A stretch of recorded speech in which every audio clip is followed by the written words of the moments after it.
Welcome, quilters! Let's look at a new tool. Today, I want to show you swags. What are swags? That's always the question that I get. What are swags?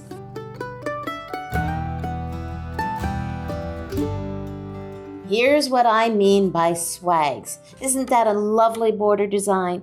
It's oh so easy to do, and I've got a tool specifically designed for it.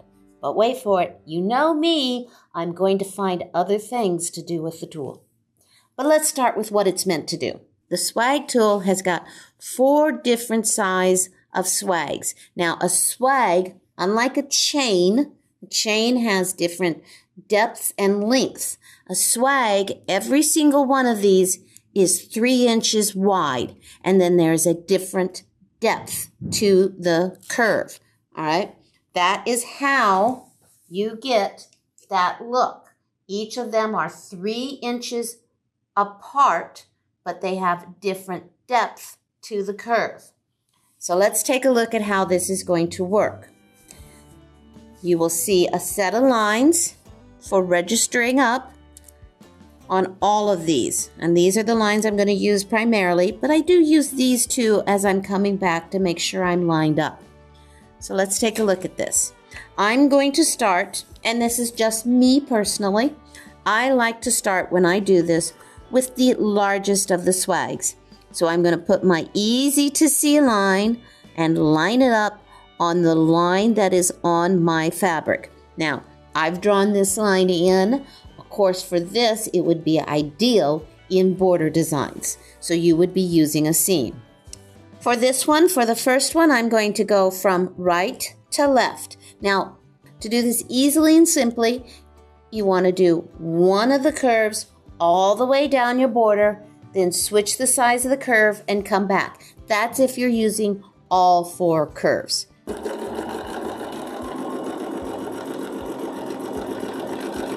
now I'm going to slide my tool down, and again, I want to make sure my registration lines are staying on my fabric registration line all the way down. You might be lined up here, and you could still be a little bit off here. So you want to make sure you're lined up all the way.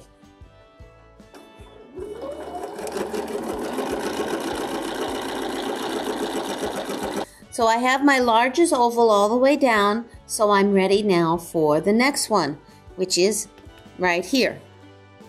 Now, needless to say, you don't have to use all 4. You can use as many of them as you would like, but find what works best for you and go from there.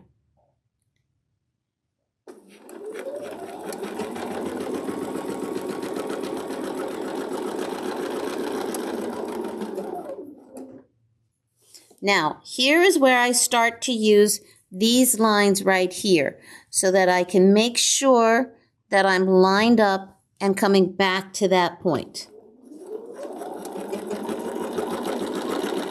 There's 2.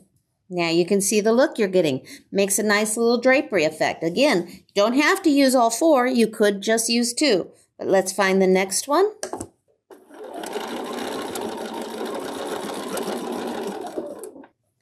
And there's 3. And the shallowest one, which is still 3 inches wide. And there you go. 1 swag, simple and easy. Now, like I said, you know me, this was not going to be enough. I got bored doing this very, very quickly. So I started thinking, well, what else can it do? So I tried to do waves with it, and I personally just didn't think much of the waves at all. But I did find a set of basketballs in here. Look how neat that is. So that is the medium curve, the second largest, deepest of the curves, and the shallowest of the curves. So let's see how we're going to do that.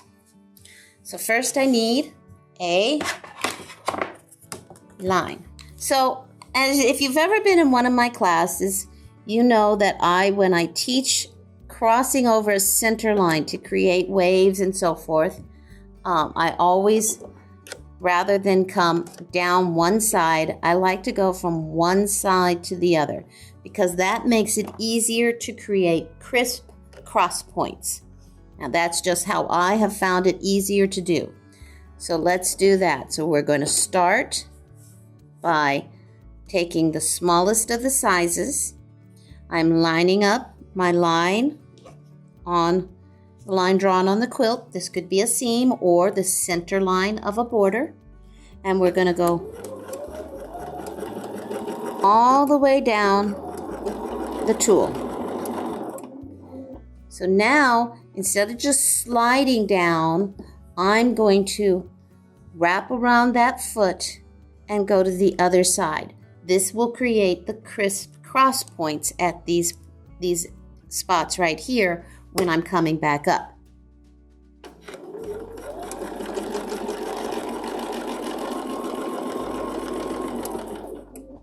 So again, I just slide around that foot.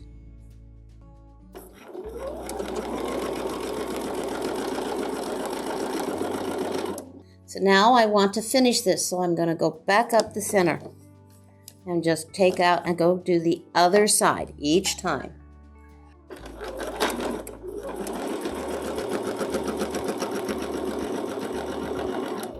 So as you can see, it makes a nice respectable chain. Nice, can use it for that.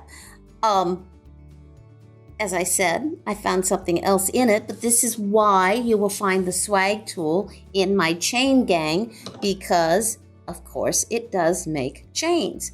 So the next size I want to do when I found this was, it's the next largest depth.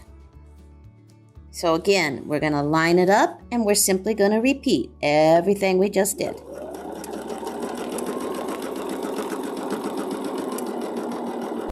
Voila, basketball border design. I really cannot stress enough, play with your templates. So the next thing I actually found in this tool was, I thought about the fact that the tool, all three of these have a 3-inch width. So, well, what would happen if I took them inside of 3-inch squares? Well, let's check that out. All right, so what happens now if I have a 3-inch block and I use the swags? They're 3 inches apart, so we know they're going to be able to do this. So we're going to go from one corner of a block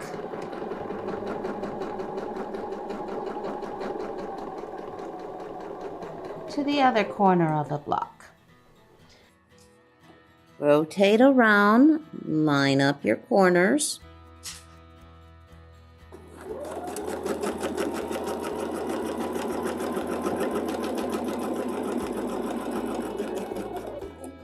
Rotate around, line up your corners. Isn't that just the loveliest of designs? So each of these will give you a different look. That is the largest of the swags. That is the second largest of the swags. And that is the second smallest of the swags. Now, where do we go from here? And again, I got bored. What happens when I get bored? I find new designs. So I got to wondering, what would happen if I went down, created that wave look with one size, but came back with the other. I can do that with the swag chains because all of these are the same length. Can't do that with the other chain tools. So let's give that a try. Let's go down the smallest of the swags, and I'm going to create a wave.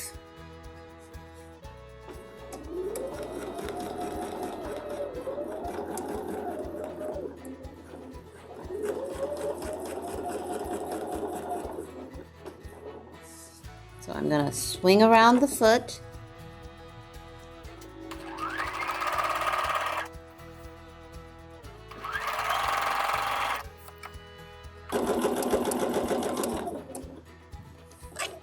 So, as you can see, due to the nature of the swag, they really didn't make good waves. And that's why I was never real happy with them as waves. But we were using the smallest of the swags.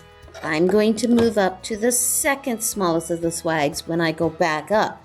But unlike creating a chain where I go on the opposite side, I'm going to stay on the same side this time. Okay, so I stitched on this side, so I'm going to stay on this side.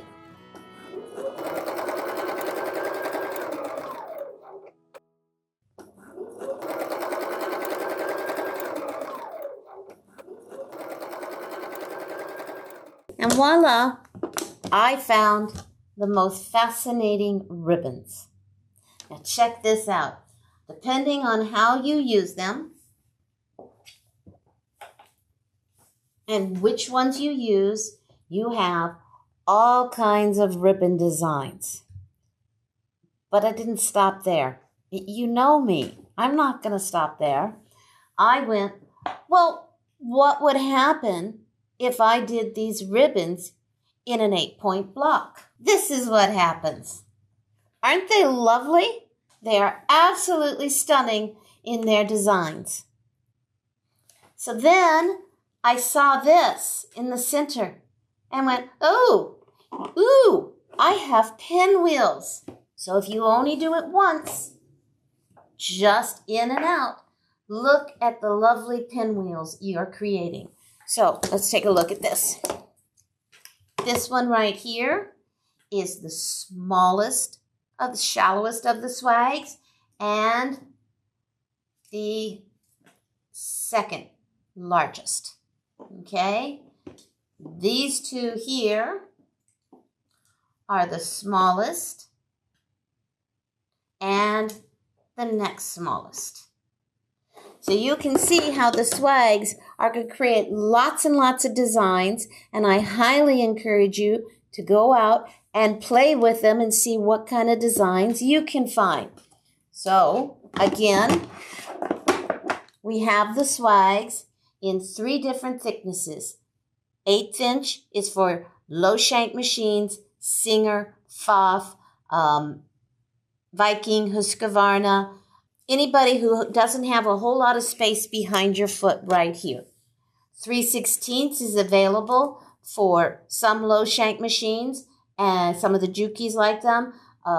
You also have some high shank machines that can use the 3/16. And then, of course, we have the 1/4 inch for the long armors. All long armors must use 1/4 inch. And some high shank machines.